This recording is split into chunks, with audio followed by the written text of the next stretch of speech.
First World War began in the summer of 1914, London, Ontario was a city of 56,000 people. Thousands of men worked in factories and got a special rate on the streetcar each morning and after work. Women stayed at home. The Thames River was a source of entertainment in all seasons. On the weekend, entire families went downtown to buy food and other items. When Britain declared war on Germany August 4th, thousands of London men joined the British Army.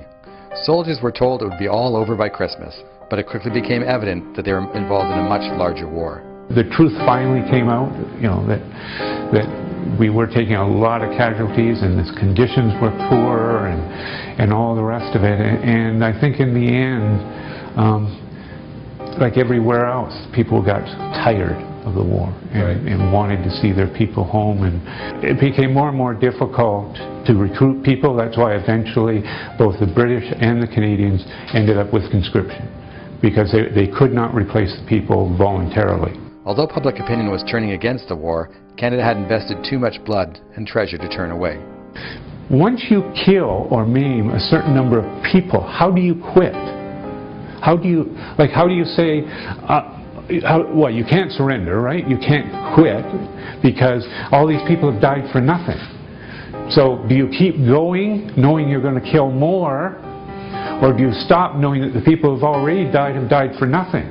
The Canadian public quickly realized that the Great War was unlike previous conflicts. Nobody had fought a war like this before.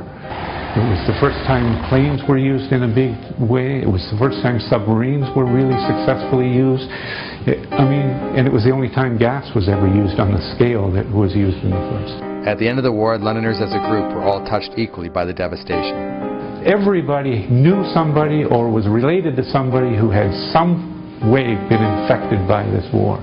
And it was the first time you had thousands of people coming back maimed and injured and mentally unbalanced, etc. It was nothing like any other war in the past. When the armistice was declared, Londoners turned out by the thousands for a celebration in Victoria Park. Little did they know that 20 years later, they would be called on once again. For the London Free Press, I'm Randy Richmond.